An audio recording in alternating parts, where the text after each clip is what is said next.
What is up, everyone? Welcome back to Wildcat MTG. Nice little easy opening of Modern Horizons 2 Draft Booster Box today, but before we jump into things, a few public service announcements here. Number one, we are approaching 700 subscribers, which is just amazing to me, and I just wanted to take a moment to thank those of you who are already subscribed and watching and commenting and liking. Thank you guys so much. I appreciate each and every one of you. It's just been a really fun journey so far. It's cool to see that we continue to grow, and for those of you who might be stumbling across my channel for the first time, if by the end of the video you find yourself having enjoyed it, then just do me a favor. Hit the subscribe button for me and hit that like button for me and come back for future openings. Next up, this upcoming Thursday, I think it's November 10th, we have our first Viewers' Choice box opening. So I posted a poll that's going to close, and where I gave several options, and you guys have voted for which box that you guys wanted to see open. And so we will see the results of that poll come to a close, and we'll post that video. I'll do that opening this week, and we'll see that video post this upcoming Thursday. So with that being said, I've talked enough. A lot to talk about today, a lot more to talk about as far as Magic MTG is concerned. So with that being said, let's do what we do, and let's crack some packs. So as I mentioned, nice little easy box opening today, and why I say that is because you know, I've mentioned this before. Modern Horizons 2 drafts, the boxes tend to be a little bit like my comfort zone. Just a very fun product. I always enjoy opening it. A lot to talk about today. So we have Brothers War getting ready to come out.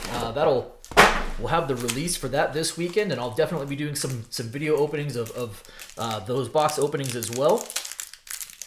As of the filming of this video, Modern Horizons 2 draft booster boxes are sitting at a market price of right around, can't even get this first pack open, right around 190 per box. So they're fairly stable. They have ticked downward a little bit, but overall fairly stable. Meanwhile, in the single portion of things, in the singles environment, we are seeing a slight downtick. I say that, and actually the most expensive uncommon, in the set right now is Counterspell. I think these are like $2, which is pretty amazing as an uncommon, especially one that has been reprinted as many times as that has. Our first rare of this particular box is going to be Territorial Kavu, and we get a Goblin Trap Run. So the box prices, seal boxes of draft booster boxes, are around $190. My objective is to always see between the rares and mythics that are all the rares that are $3 plus and the mythics. If I can recoup about 80% of the box price in just the rares and mythics, then I'm pretty sure the other $1 to $3 rares and uncommons will carry me the rest of the way. So we'll see how we do there. But Mog Salvage and Suspend. Not a valuable card, but a fun card.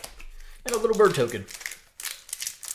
Singles wise, interesting stuff. So a little bit of a meta shift in Modern, and Yorion has gotten banned. So Solitude, although still seeing a bunch of play, has dropped a little bit in value now.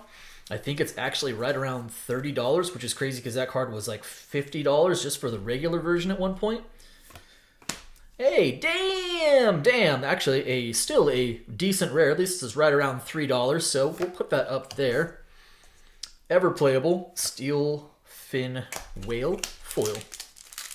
So Solitude's dropped off a bit. Ragged Van still stands alone at the top of the food chain for rares and mythics in this set. I think Ragged Van settled right around 65. So that's definitely the card we want to pull. Fetch lands remain in a very affordable state right now. Mishra's Factory. Hey, speaking of, our first fetch land of the box is going to be Marsh Flats. I think Marsh Flats are currently right around $12, $13. Still very affordable. And if it's real estate, I just hang on to them. I mean, for fetch lands, you can kind of see that when they go a while without a reprint. Looking at the allied fetch lands now, I mean, just look at those, and those used to be the cheap versions. And right now, the enemy fetch lands, because they've been reprinted a couple times, and most notably in this set, which has seen several print runs, you know, they're the ones that are down in price. All right, Rakdos Headliner. Our first mythic of the box is going to be the Titania Protector of Argoth. Unfortunately, not a super valuable mythic. It's a fun playable card, but value-wise, not really where it's at. Oh, but then there's Ragavan. Holy moly. I'm going to be honest. I was like, oh yeah, Mythic 1. Yeah, that's cool. Titania, whatever. Well, speak of the bestest monkey. This is I have a special relationship with this darn monkey right here. Ragavan Nimble Pilfer. Again, this is right around I'm gonna say $63, $65 right now. Huge pull for us. Fantastic. And I told you I have an interesting relationship with that card. I have done a lot of Modern Horizons 2 box openings. More of this product than any other on this as far as my channel is concerned. And I'm going to say it took me roughly between singles packs and boxes and collector boxes, set boxes, out of time. And a foil Shatterstorm. That's kind of cool. Between all the packs, boxes, bundles, pre-release kits, collector boxes, set boxes, whatever. It took me about 17 boxes. I think it was 16 boxes. I was on my 17th box, I believe, before I pulled my very first Ragavan. And I still remember doing it because it was actually in a collector box and it was a borderless foil version. And I lost my mind. I was so happy to finally get the monkey off my back, if you will. It was so fun. And now, since then, I've kind of opened the floodgates. Hey, Vindicate. Actually, still a very playable card. Not going to be super valuable, probably not above that $3 threshold, but a very playable card, a very playable rare. So I'll put that up there. And Calibrated Blast as our next rare. So yeah, it took me 16 or so boxes to get that very first Ragavan. And since then, I've pulled a couple of the borderless foil ones. I've pulled probably, I don't know, 7 or so of the regular. So it's been good, but man, again, kind of an interesting relationship with that card. All right, Underworld Cookbook, Arcus Acolyte, Zuron Orb, an oldie but a goodie. And next up, we've got a Inevitable Betrayal in the retro frame. Kind of a wasted retro frame. We would have much rather seen a fetch land there, but all things considered, not awful. Again, we're still in the first third of the box, and we've already hit a Ragavan. We've already hit a Marsh Flats. We're in pretty decent shape. And when you consider, again, the box price is sitting right around $190 right now. Ragavan by itself is 65 of that, so he's accounting for over a third of the box price. It's a pretty good place to be. Prismatic Ending, man, remember when this was a uncommon that was like $2 or $3 by itself? That is no longer the case. I think they're like 65, 75 cents now. Monoskellion in that retro frame. Braids as a rare. And hey, Sithis Arvishan, very good commander. Very fun commander to build around. Not extremely valuable, but probably a couple of bucks. Actually, I'm going to throw that up there. I'll put that up there because I like Sithis. I have that deck. I have that commander deck built. It's a lot of fun to play. Okay. Not bad. Getting ready to wrap up our first third of the box here. Interesting to see now whether this turns into a Mythic box or a Fetchland box. You could still go either way right now. Ignoble Hierarch, very nice. One of my favorite specs from this set continues to be this card. I've been saying it since the beginning. I know Noble Hierarchs and Ignoble Hierarchs aren't what they used to be, but as a card that sits at like $3 right now, if you were looking to add a playset, the fact that you can just pick up a playset of those for like $12, yeah, I mean, I think that card has real legs, long term as far as just overall playability is concerned. So at $3, I still think it's a really good spec buy. Not financial advice, but that's just my opinion. Ooh, there we go. Sketch Archon. Very, very nice. Huge mythic for us. Archon is also just a very playable card. Sees a lot of play in a Reanimator type style decks. This sketch is, I'm going to say, I don't know, maybe $10. Be my guess, maybe 10 or 11. But not a bad place to be. Certainly a very quality mythic. So we'll take that. And a Lens Flare. Yeah, okay. First third of the box. Showing out. Already got a couple of really good quality rares. We're at least at one fetch land. And, two, I would say one, obviously super high-end mythic. And then one, actually, again, Archon is nothing to sneeze at. So, not bad, not bad. Okay, here we go. Specimen Collector. Yeah. Rensrun Hydra. Yeah. The Ranger. And next up we've got a Dermataxi. Okay. Nothing nothing we were looking for there. All right, but not a bad first third, all things considered.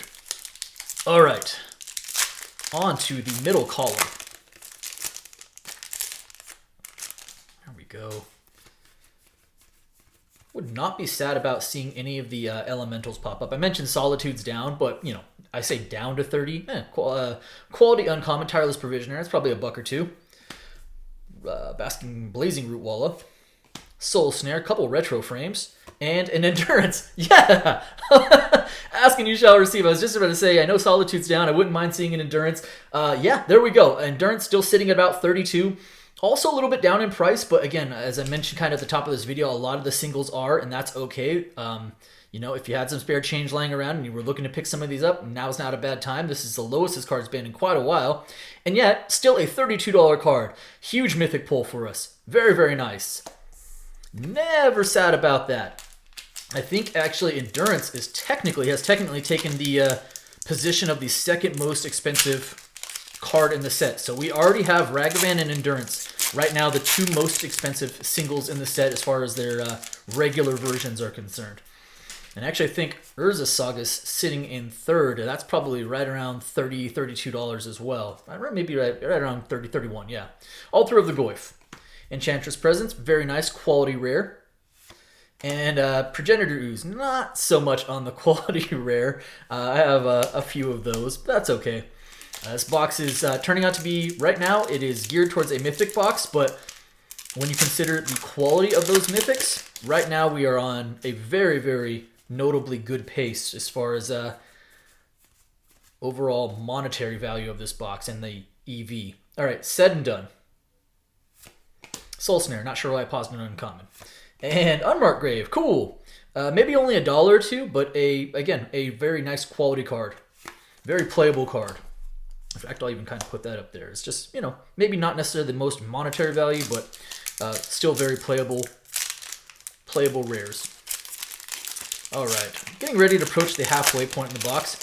I would not mind seeing me a Scalding Tarn or a Misty Rainforest. As far as fetch lands are concerned, I mentioned Marshlands is kind of down at the bottom. I still think the card's around 12 or 13, but for an enemy fetch land, that is way lower than what we saw. Hey, Dragon's Raid Chandler, that's cool. It's a nice uncommon, maybe $1 or $2. Goblin Bombardment. And Piru the Volatile. Foundry Helix Foil. But as far as, where we were accustomed to seeing enemy fetch lands, I mean, before the reprint in Modern Horizons 2, I think Marsh Flats were like $30 to $35. You couldn't find a Misty or a Scalding Tarn for, under 50? And now even those are like $20 respectively. So still a very good time to pick up fetch lands if you don't have the fetch lands you need for your respective decks. Chattering Augur, Seal of Cleansing, Obsidian Charmaw. This is a card that I thought was going to be better than it was as far as playability. Kind of whiffed on that spec. Not that I went out and bought a bunch of them. I did hold on to a few of them, and I was like, oh, this card seems really good. But never quite took off. Never quite took off. All right. What do we have next? Let's see. All right. We've got Fast and Furious. Wonder. Terrible rare. Cool. But Verdant Catacombs, that's going to make things better. Catacombs currently sitting right around $15. Again, as far as fetch lands are concerned, you're never sad about seeing them. I'm never sad about seeing them, and I just continue to hang on to them. So I will continue to hang on to all the fetch lands. Again, I don't really part with real estate. I'll sell, trade or sell off a lot of the stuff that I pull from these. I probably hang on to honestly more of it than I should. But the thing I haven't done is I've continued to hang on to fetch lands. Again, if you're building decks, like lands are the foundation of your mana base. Resurgent Belief, cool. Now, if you're trading them for other fetch lands you need or other mana base that you need, like I think that's generally a pretty good idea and a good way of doing things. But when it comes to things like shocklands or fetch lands, any format that they're allowed to be played in, you're playing them, and so it just seemed better to hang on to them than to actually part ways with them. Arcbound Javelineer, Combined Chrysalis, Extruder, and we got a Mythic. What is this? 5/5. What is this? Oh, it's Garth One Eye. I knew it, and it was terrible. Okay, well, unfortunately, Garth is about as bad as you could do in the rares, in the mythics. And I just want to point out here that this thing makes a Black Lotus, but yet we couldn't get a Black Lotus token for insert reason here that wasn't attached to monetarily monetary reasons whatsoever, right? Yeah, Garth One Eye. Oh, but a foil Misty right behind it. Woo! I was not expecting that. That is twice now in this box where I've been surprised by kind of a janky mythic followed by something bananas right behind it. Foil Misty Rainforest. Whoa! That snuck up on me. That snuck up on me quite a bit. This is probably about 25 bucks. And wow. Okay. This box is not messing around. I'll say that. We're going to move things around here. There we go. Put the Archon there. The endurance is not even the most appealing. That's how good this box has been. This box has been incredible. Holy moly. Foil Misty. Right behind our Garth One Eye. Wow. Okay. Foil Fetchlands. Always appreciated. Always welcome. We're a little bit past the halfway point in this box here. And I'm going to go ahead and say that this box is probably going to be worth its while in terms of expected value and the box price, in relation to the box price. Scuttletide. Bone Shredder. And what do we got next? We've got a Inevitable Betrayal. Again. All right. Wow, Foil Misty. Very, very nice. I'll be hanging on to that. Yeah.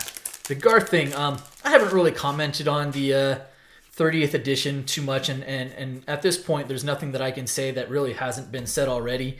But the one thing that was very apparent to me when that announcement was made was, hey, you already produced a card that made these tokens, yet you didn't actually provide us the tokens for them, Lana's Cryptozoologist. Yeah, you could then produce super expensive versions of that card in a pack form, and that part doesn't sit well with me, because that tells me everything I need to know about the decision in terms of why you produce Black Lotuses again, and where and when you put those and what you attach to it.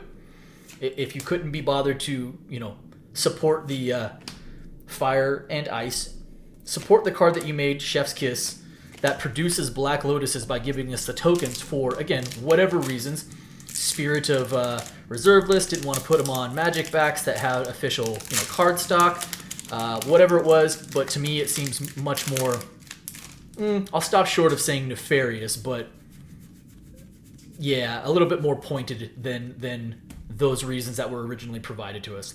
All right, Raving Visionary, Mishra's Factory, Karth the Lion. We were due for one of those. Still, we'll probably get a Chainer Nightmare Adept somewhere in here. Last third of the box here.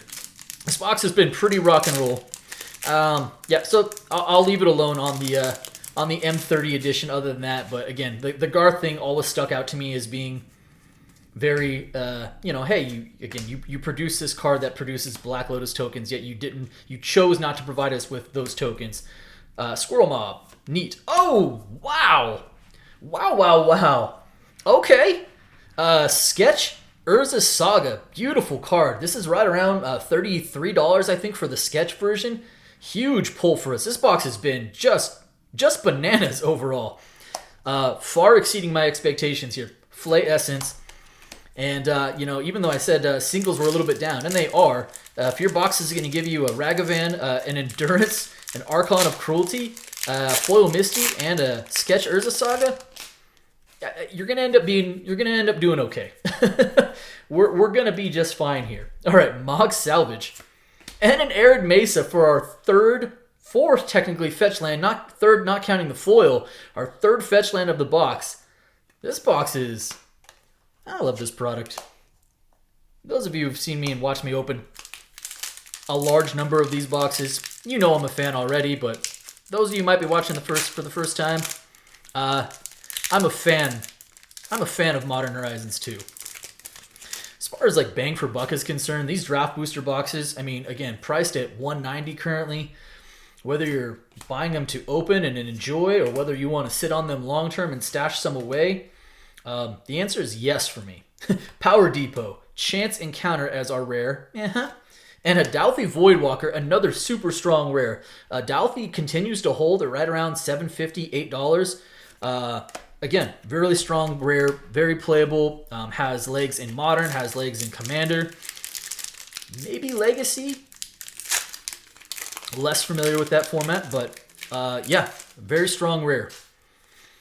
Also have a feeling that once this set finally goes out of print, that's a card that will, because of the amount of play it sees, won't necessarily be $7.50 too long after this set goes out of print. All right, another Ranger. Mythic. What do we got here? Mythic Mias. What do we got? Is that a double Garth? Okay. Well, that's odd. I will spare you guys the Garth Black Lotus speech. I feel like I already gave that once. That's so weird.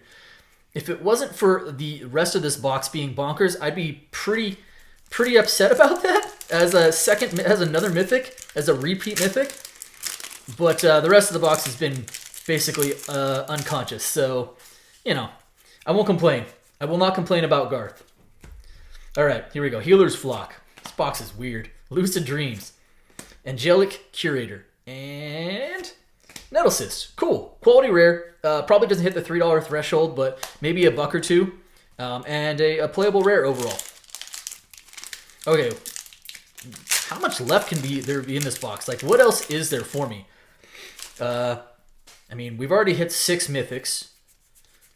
And at least half of those are really high-end Mythics. Seal of Removal. Sanctifier and Vec. Again, not going to hit that $3 threshold, but as far as quality rares are concerned, a very strong rare. What else could there... I mean, I guess we could hit, you know, more fetch lands. That'd be cool. Esper Sentinel, maybe? That'd be up there.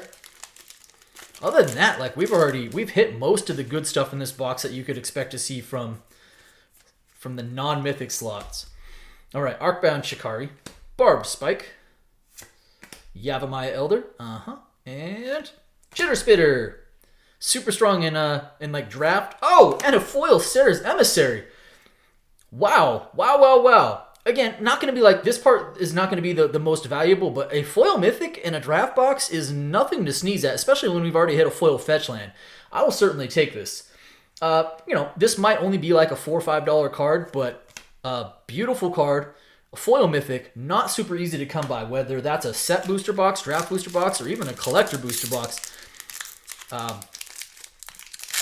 This box has been crazy good. This box has been like crazy good. All right, just a few packs left here. We're going to wrap this thing up. I know this video has gone a little bit longer just because I did a lot of talking, and we've also hit a bunch of banana stuff. So, Monoskellion, Veneral's Disc, or also known as Larry Niven's Disc, and a double Karth the Lion box. Sure, why not? You know, if the rest of this box wasn't crazy good, I'd be far more upset about double Karth and double Garth. Karth and Garth. But you know what? This box has been awesome, so we'll let it slide this time. All right, Underground Cookbook in that retro. Arcbound Whelp. Sudden Edict, Soul Snare for about the 16th time. And Rise and Shine. Okay. Tither's Charger, sure. 3 packs left. Would not be sad about an Esper Sentinel. Yavimaya Cradle of Growth would be a nice rare pull. And yeah, I mean, pretty much any mythic, even if it were a terrible mythic, I'd be okay with it at this point. All right, Underworld Hermit. Rakdos Headliner. Abiding Grace, and Solitary Confinement. Oh, an Academy Manufactor. Actually, a quality rare. Probably sitting between $3 and $4, but as far as like token support is concerned, this is a good one. If you're looking to build a commander deck that uses token support or something like that, that to me is an auto include. Very nice. Super good pull. All right, 2 packs left, and then we're going to wrap this bad boy up here. Again, I appreciate all of you guys sticking around. We have some fun stuff lined up this week and beyond with Brothers War coming out this weekend. We'll be doing some box openings there. We have, as I mentioned at the top of the video, we have this Thursday our very first Viewer's Choice Award where you guys voted and on what box I'll be opening. All right, Specimen Collector, Scurry Oak, and Flame Rift, and Bloodbraid Marauder. Okay, fair enough. Last pack here. Last pack, we are sitting at 6 mythics plus a foil mythic, 3 fetches plus a foil fetch, and oh yeah, we hit a Dauthi, an Urza Saga, Hierarch, and some other good stuff too. This box has been pretty awesome. All right, Blazing Root Walla. Altar of the Goyf. Upheaval. Meh. Okay. And anything else? Last pull. It is a mythic. What is this? Is this Murktide? Oh my gosh, it's Murktide Regent. Well, that's how you finish up this box. Murktide all the way down to like maybe $12. Still sees a ton of play in Modern, but has fallen off quite a bit. Super affordable time to pick them up, but also a super high-end mythic. So that's going to finish up this box. This box has been incredible. Again, I apologize for the longer video, but if you're going to pull Ragavan, Endurance, Archon, Murktide, all the Misties and whatnots and fetch lands, whew, it's been a fun one. This is why this product continues to be one of my favorites to open. It's just so good, so consistent, a lot of fun, good stuff in it. That's the video for today. Hope you guys enjoyed it, and be well out there. Have a great day, everybody.